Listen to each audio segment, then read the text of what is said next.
Hello friends, I'm your friend Niranjan and you are watching my channel Niranjan Yes Lagare.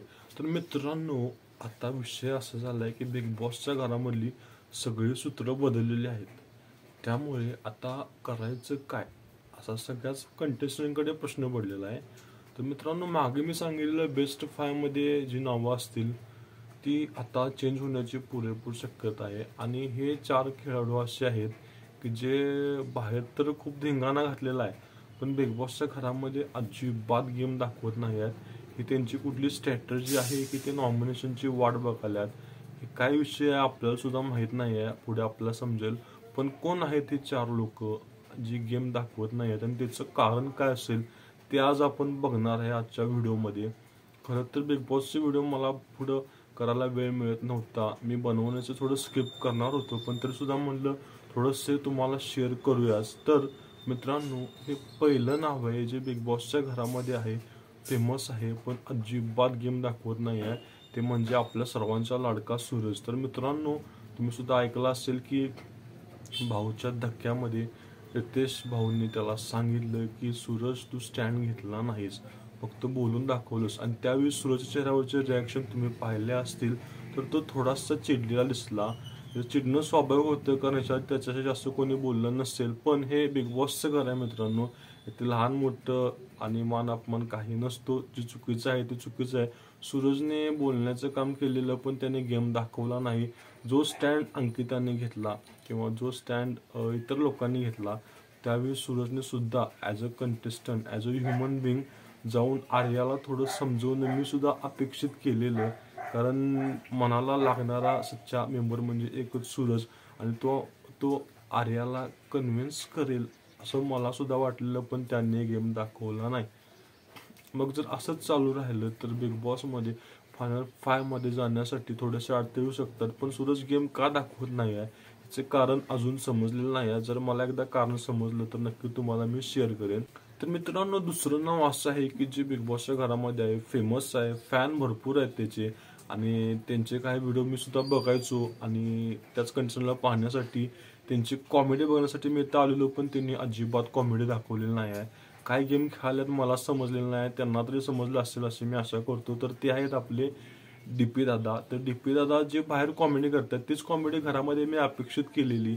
बाहेर जशी आईमध्ये आणि बायकोमध्ये भांडणं लावतात कॉमेडीमध्ये, तशी भांडणं त्याने घरामध्ये लावतील अशी सुद्धा मी अपेक्षा केलेली. आणि म्हणून मी खूप आशेने बघायला आलेलो. पण इथे त्यांची कॉमेडी, त्यांचा गेम काही दिसत नाही आहे.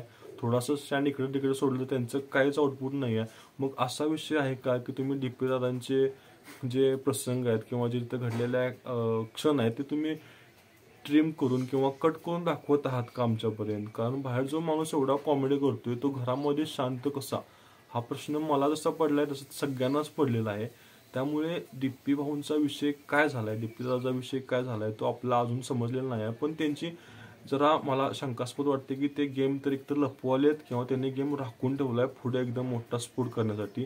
तर पुढे नक्कीच धमाका घालतील अशी मी आशा करतो, आणि पाहू आता काय होते. कारण दीपिकांची कॉमेडी, त्यांचे व्हिडिओ मी नेहमी बघतोय, त्यांचा मी सुद्धा फॅन आहे. आणि त्यांनी आता इथे थोडीशी कॉमेडी करून वातावरण बदलावं अशी मला अपेक्षा आहे. तर पाहू काय होते पुढं. तर मित्रांनो, तिसरं नाव आहे की मराठी इंडस्ट्रीमधले सगळ्यात जुने आर्टिस्ट, जुने कलाकार, लहानपणापासून त्यांचे मी मूवीज बघत आलेलो आहे.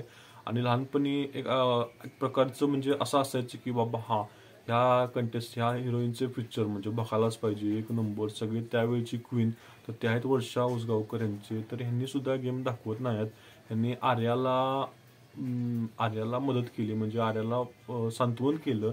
हे सोडून इथं त्यांचा गेम खूप कमी आलाय. बिग बॉसने त्यांना झापल्यापासून त्यांनी आपला गेम कमी दाखवा सुरुवात केला, पण हे अतिशय चुकीचं आहे. त्यांना भांडू नका असं म्हणलेलं नाही आहे, तर बाऊ करू नका विषयाचा, एवढं सांगितलं होतं. तर त्यांनी सुद्धा इथं गेम वर्षा करून दाखवत नाही आहेत.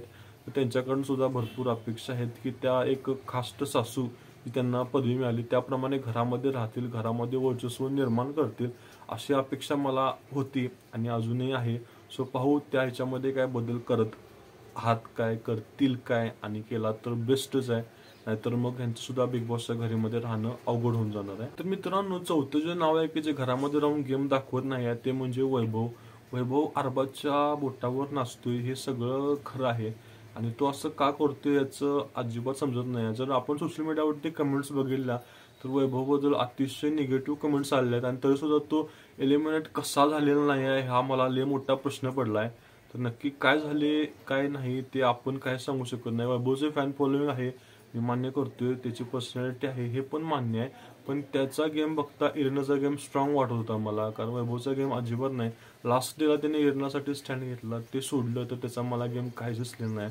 तो स्टँड फक्त त्यानं मनाने घेतलेला आहे, मग त्याला मिळाले वोटिंग सुद्धा त्याचं नाही आहे हे असं खूप कमेंट्स मला ऐकायला मिळालेले आहेत. त्यामुळे आता इथून पुढे वैभव आपला गेम चेंज करतो की पुन्हा आहे तसंच सावली म्हणून राहतो हे पाहण्यासाठी नक्कीच मजा येईल. त्यामुळे बघूया आता पुढे काय होते. तर मित्रांनो, काल जे एलिमिनेशन झालं ते अतिशय धक्कादायक होतं आणि पुढे सुद्धा काही होऊ शकते. तर अशा प्रकारे आजचं तुम्हाला मी मत शेअर केलेलं आहे आणि मला अजून काही गोष्टी शेअर करायच्या आहेत बिग बॉसबद्दल, पण मी संभ्रमात आहेत की ह्या गोष्टी रिव्हील्स कराव्या की नको. तर मी नक्कीच ह्यावर व्हिडिओ करणार आहे आणि काहीतरी शॉकिंग तथ्य आहे जे मी तुम्हाला सांगणार आहे की जे अनएक्सपेक्टेड आहेत. पण असो, आजचा व्हिडिओ कसा वाटला मला नक्की कळवा. व्हिडिओ आवडल्यास लाईक करा, चॅनलला सबस्क्राईब करा म्हणजे पुढचे व्हिडिओ तुम्हाला पाहता येईल. आणि मित्रांनो, माझे व्लॉग्सचे व्हिडिओ सुद्धा पाहायला विसरू नका. तर मित्रांनो, पुन्हा भेटू अशाच एका छानशा व्हिडिओ.